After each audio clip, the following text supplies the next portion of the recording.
السلام علیکم اسٹوڈنٹس، کیسے ہیں آپ؟ امید کرتا ہوں آپ سب خیریت سے ہوں گے۔ اسٹوڈنٹس، ہم نے فرسٹ سیشن کے اندر جو پہلا لیکچر پڑھا تھا اسلامیات کا، جماعت ہفتم کا، اس میں ہم نے اسلامیات کا پیج نمبر 19 پڑھا تھا، اس کی ریڈنگ کی تھی۔ آج ہم دوسرے لیکچر میں پیج نمبر 20 اور 21 کی ریڈنگ کریں گے، اور اس کے مطابق اس کے جو باقی لانگ کویسچنس ہیں، باقی جو ڈیٹیل کویسچنس ہیں، ان کے آنسرس میں آپ کو واٹس ایپ کر دوں گا۔ آپ نے اس ریڈنگ کو غور سے سننا ہے، اور جو اس کے مشکل الفاظ ہوں گے ان کو انڈر لائن کر کے، جو میں ساتھ ساتھ ان کے میننگ بتاتا جاؤں گا، اس کو انڈر لائن کر کے آپ نے ان کے میننگ لکھنے ہیں، تاکہ کویسچنس کے آنسر کو یاد کرتے ہوئے آپ کو آسانی رہے۔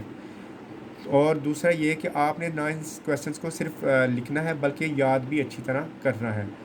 ٹھیک ہے بچوں، اب ہم سٹارٹ کرتے ہیں۔ بسم اللہ الرحمن الرحیم۔ دعا کی فضیلت، یعنی دعا کی کیا افضل ہونا۔ نبی اکرم صلی اللہ علیہ وسلم نے دعا کی فضیلت یعنی دعا کی افضلیت کو بیان کرتے ہوئے اسے مومن کا ہتھیار قرار دیا ہے۔ قرآن مجید میں بہت سے انبیاء کرام علیہ السلام یعنی بہت سے نبیوں کی دعاؤں کا ذکر ہے۔ انبیاء جمع ہے نبی کی، ایک ہو تو نبی، ایک سے زیادہ ہوں تو انبیاء، یعنی نبی، بہت زیادہ نبی۔ قرآن مجید میں بہت سے انبیاء کرام علیہ السلام کی دعاؤں کا ذکر ہے، جن میں حضرت آدم علیہ السلام، حضرت نوح علیہ السلام، حضرت ابراہیم علیہ السلام، حضرت موسیٰ علیہ السلام اور حضرت یونس علیہ السلام کی دعائیں خاص طور پر قابل ذکر ہیں۔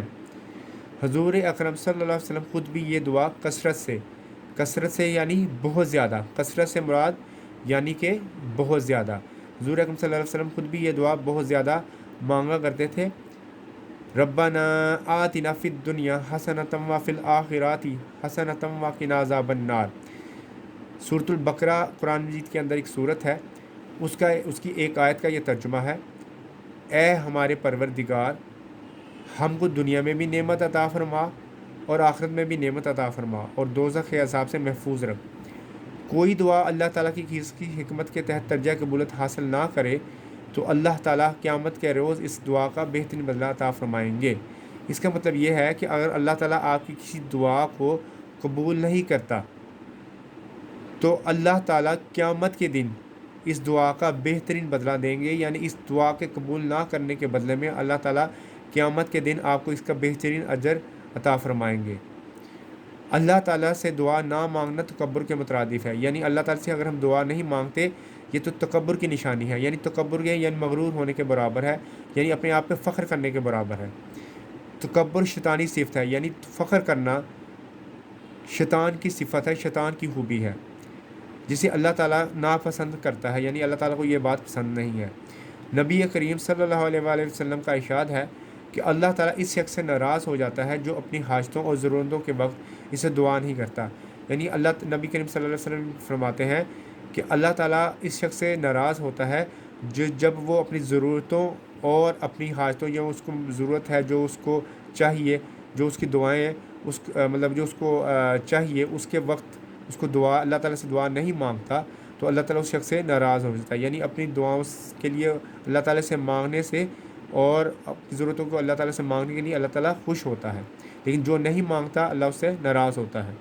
اللہ تعالیٰ کے مقبول بندے، یعنی اللہ تعالیٰ کے ہاں جو بندے مقبول ہیں، یعنی جن کی دعا اللہ تعالیٰ قبول کرتا ہے،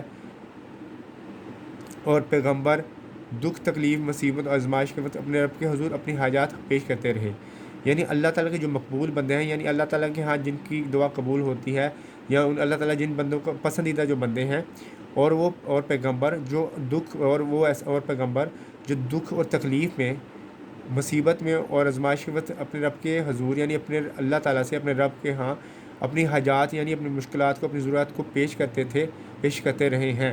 پیغمبر بھی اور جو ان کے پسندیدہ بندے ہیں دوسرے، ان کو وہ بھی تکلیف اور مصیبت اور آزمائش کے وقت اپنے اللہ سے حاجتیں پیش کرتے رہیں، ضرورتیں پیش کرتے رہیں، اس کی نعمتوں کا شکر بجا لاتے رہیں، یعنی اس کی نعمتوں کا شکر ادا کرتے رہیں، مشکل حالات میں اس کی رضا پر صبر کرتے ہیں، یعنی اگر ان پر کوئی مشکل وقت آتا ہے، مشکل حالات آتے ہیں تو اس کے رضا پر صبر کرتے ہیں، یعنی اللہ اگر ان کو مشکل حالات میں مبتلا کرنے میں راضی ہے تو اس کی اس رضا میں وہ راضی رہتے ہیں اور مشکل پر صبر کرتے ہیں کہ اللہ کی طرف سے اگر یہ مشکل آئی ہے تو ہمیں اس پر صبر کرنا چاہیے، اور آخرت میں کامیابی کے لیے دعائیں مانگتے رہے.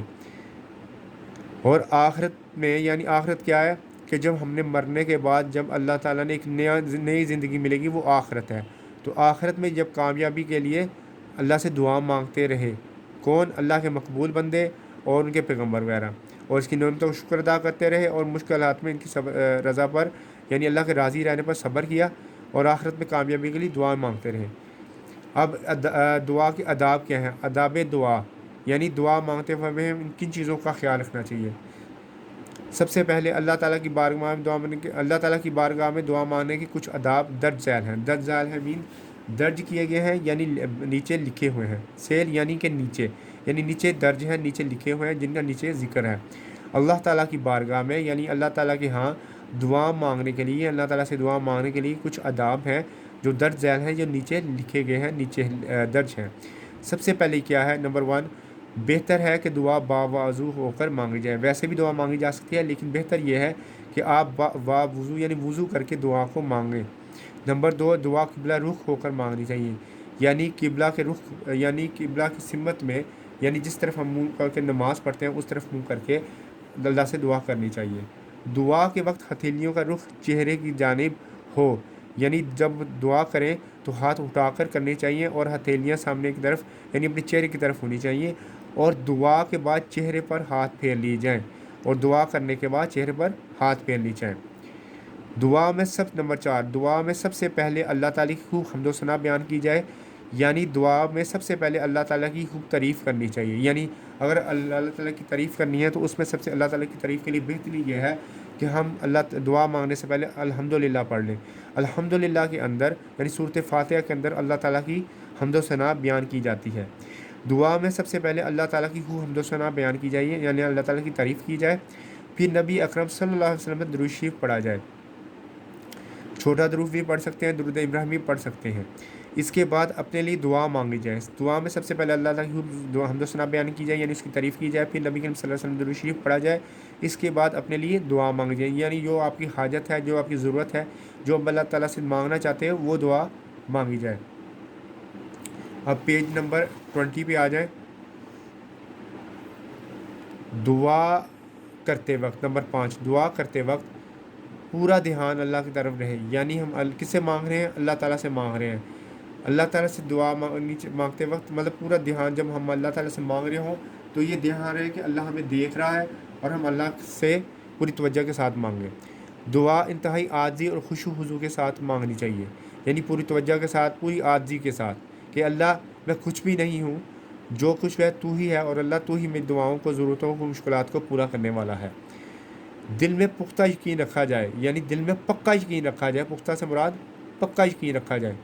دل میں پختہ یعنی پکا یقین رکھا جائے کہ اللہ تعالیٰ ہر دعا کو ضرور قبول یعنی اللہ تعالیٰ دعا کو ضرور قبول کرے گا.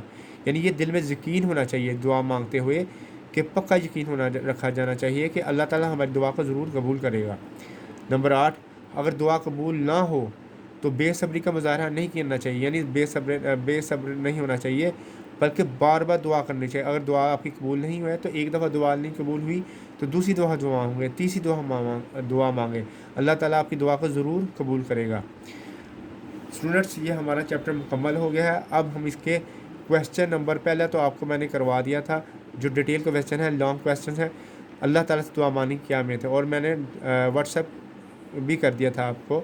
اب اس کا جو باقی لانگ کویسچن ہے، کویسچن نمبر بے، جیم اور دال، یہ اس کے آنسرز آپ کو واٹس ایپ کے تھرو میں آپ کو سینڈ کر دوں گا، اور آپ ان کویسچنس کے آنسرز کو نہ صرف یاد کرنا ہے اچھی طرح، نہ صرف اچھی طرح لکھنا ہے بلکہ یاد بھی اچھی طرح کرنا ہے. اب اسٹوڈنٹس، اب مجھے اجازت دیجیے. اللہ آپ کا حامی و ناصر رہے. اللہ حافظ.